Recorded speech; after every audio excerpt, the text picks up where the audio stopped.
Hello, welcome back. In this section, I will explain the process of procuring indirect materials. Earlier, I showed you how direct materials are purchased, and now we will go over the key points for buying indirect materials. So, what are indirect materials? These are items used for consumption rather than being kept in stock.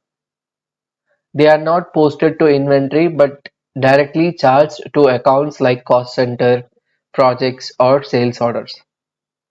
To handle indirect materials procurement, we use an account assignment category or a combination of account assignment and item category. When creating the purchasing documents like purchase requisitions or purchase orders, this way the cost is posted to the right consumption account. Okay. The example of the stock that is posted through indirect material procurement can be as an asset. Okay, if you take an asset means such as laptop. Okay, if you take services like office cleaning or office paint, or an expenses such as office cleaning supplies, bags, etc. Okay, here the first topic we will go over in the indirect material procurement process is account assignment category. Now, these categories indicate whether the cost of the material or the services should be assigned like a cost center, an asset, or services. Okay. Now we will start by discussing the account assignment categories and their configurations, and I will show you how they are assigned in the purchasing documents. Right. To configure the account assignment categories, we use the transaction code OME9. Okay. And I will take you through this configuration process and demonstrate you how it works when making the purchasing decisions. And here is the menu path to access the account assignment categories. Right? Let us go on to the SAP system and navigating the menu path. SPRO, SAP reference IMG, material management, purchasing, account assignments, maintain account assignment categories. Okay, and you will be landed on the screen. Now here you will see SAP has already provided a standard list of account assignment categories.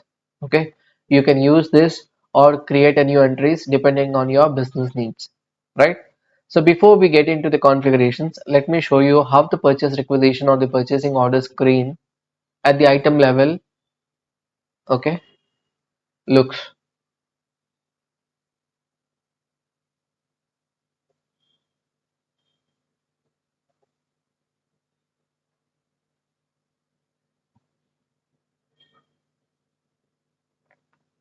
Now at the item level here, there's a column called assignment category. Okay, when you click on it,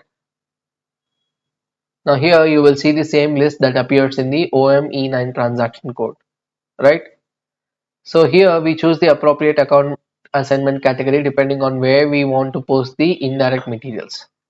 Okay, whether it is an asset or sales order or cost center or network or project. Okay, depends. Now let us take a closer look at the configuration and what each category controls, right?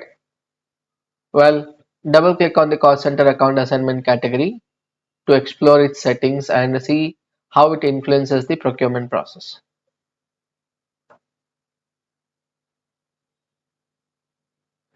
If we are posting into a cost center, it's important to remember that the cost center is a part of management accounting. A cost center collects the costs or expenses related to the business operations such as office supplies, equipments, or computers.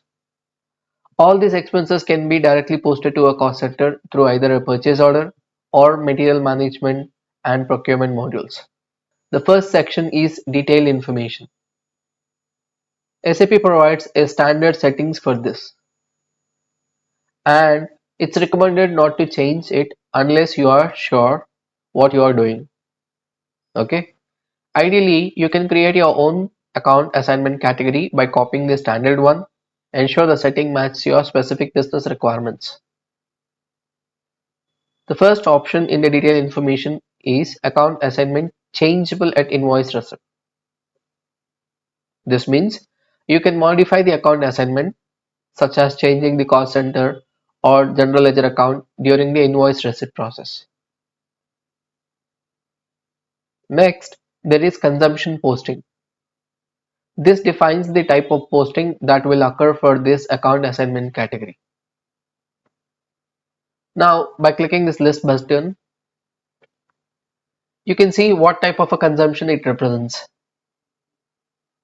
Okay. Then we have account modification. As discussed earlier in the lecture on integration between the finance and the material management, account modification or general modification plays a key role in determining which general ledger accounts are used. Now, to more to know more about this, okay, further you can navigate to the transaction code OBYC and where these settings are configured, right? Now, if you go to the transaction code OBYC,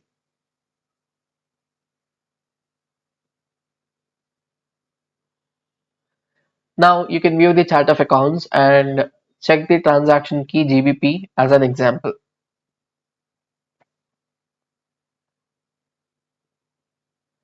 Here you will find the general modifications.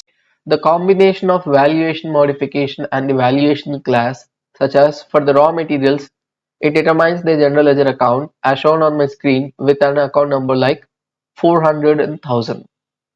Okay, even if the valuation class is not relevant, as in the case the indirect material procurement, the same debit and the credit GL accounts will still be selected.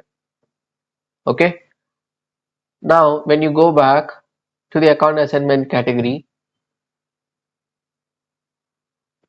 here we can demonstrate whether the GL account gets picked up according to the configurations, especially by checking if the offsetting entry for inventory posting is correctly processed.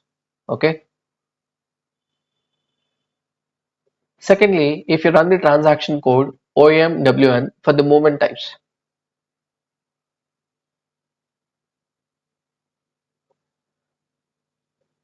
you can see how the account modification keys are assigned to the movement types. Okay. For an example, if you look at the movement type 352,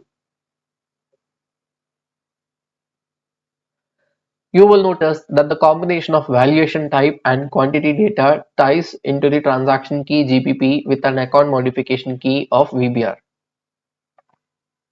Okay, this means that the account assignment category also plays a role in determining the general ledger accounts, right? Now it's important to mention that when you create a purchase order with an account assignment category, the stock will not posted into a regular stock inventory that a company typically sells or purchases, such as raw materials, semi-finished products, or finished goods. Instead, these materials or services or the expenses are kept separately. They aren't stored in the same storage location as you regularly stock. Regarding the account assignment screen,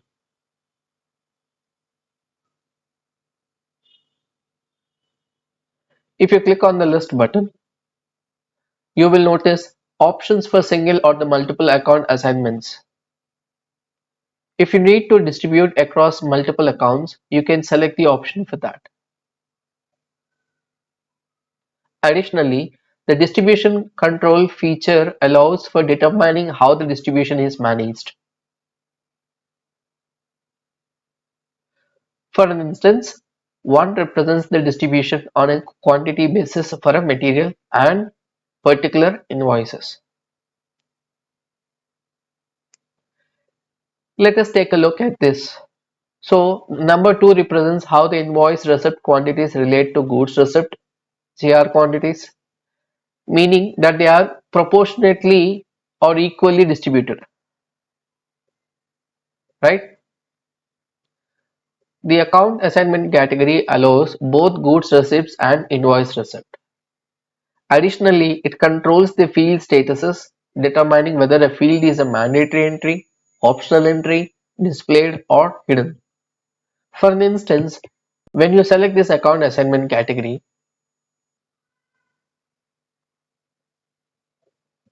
the cost center field may become optional in the purchasing document. Now, if you scroll down, you can also choose to display the profit center alongside the cost center by setting its status to the optional entry and then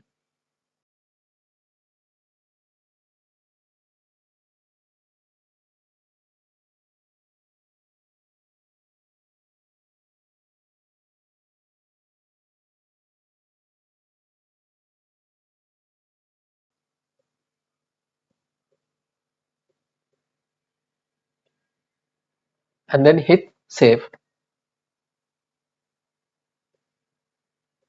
Okay, these failed statuses can be modified. Okay, and but keep in mind that if you are changing the field status, for an example, the profit center field, and if this account assignment determines a general ledger account like the account 400,000, okay, we can check that using the transaction code FS00. Okay,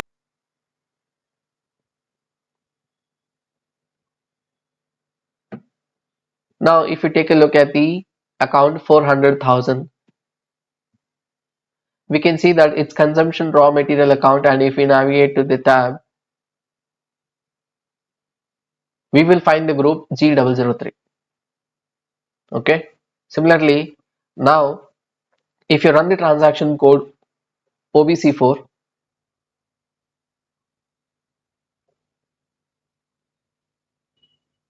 as you can see on my screen, our field status variant 0001 is selected. Double click on field status groups. Here, find G003,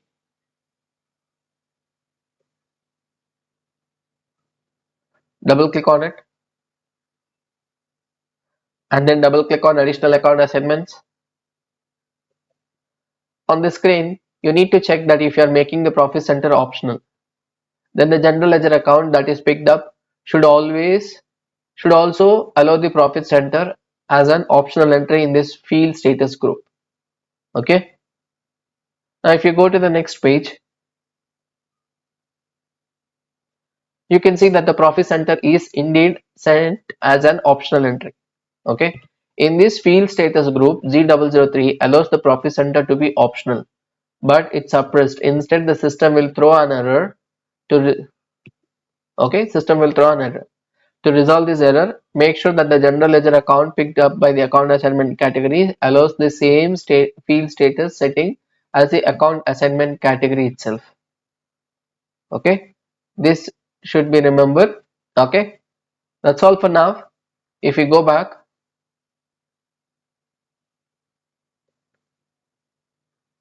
you can take a look at the other account assignment categories like asset.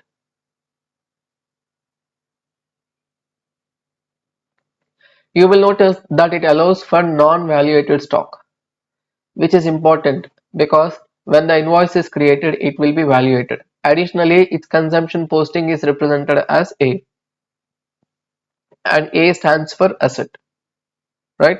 This category also allows for multiple account assignments. Okay. Now, if we go back to the account assignment categories,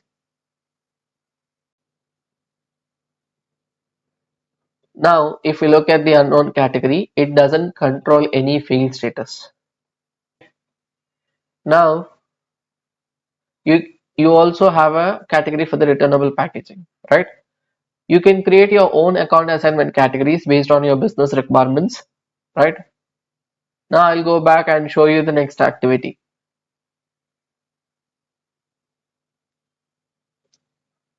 Now our next activity is to define the combination of item categories and account assignment categories. In this activity, you need to define the combination of item categories and account assignment categories. For an example, in the purchase requisition, you will see you have both account assignment categories and the item categories, right? We previously covered these item categories in a separate lecture, so if you haven't seen that, I recommend checking you out. Okay, now we are focusing on how to combine the account assignment categories with the item categories. This is the configuration screen where you can make these combinations. For an example, to create services, we use the combinations of item category U and account assignment category K. Alternatively, we can also use the category U and account assignment category D for services. Right? I will go to more details about this process in the upcoming lecture. Right? Here, we only need to look at the combinations or any custom account assignment categories you might have created. This is the second activity where you need to link the item categories to the account assignment categories. If you prefer, you can keep the standard settings. Right? Next, we will move on to the assigning the default values for asset classes. Now here you can set the asset class to the default with a specific material group. Go to the position.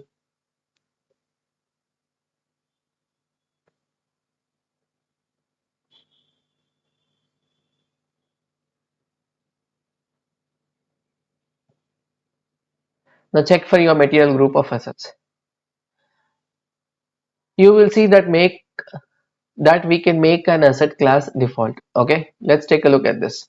If I click on this list button and scroll down, we have an asset class for the fixtures and fittings. Okay, but double click on it and then hit save. This will assign the default values for the asset class. Press enter to continue. Now what happens is that when you choose a material group that belongs to assets, the relevant asset class will automatically be selected in the purchasing document. You will have a field to assign in the material group, which means the asset classes will be picked up automatically.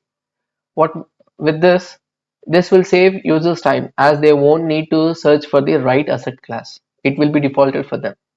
Okay, so that's it. This is all about for today's topic. Okay, so that's the configuration for the account assignment category. I will proceed to the next activity. Thank you.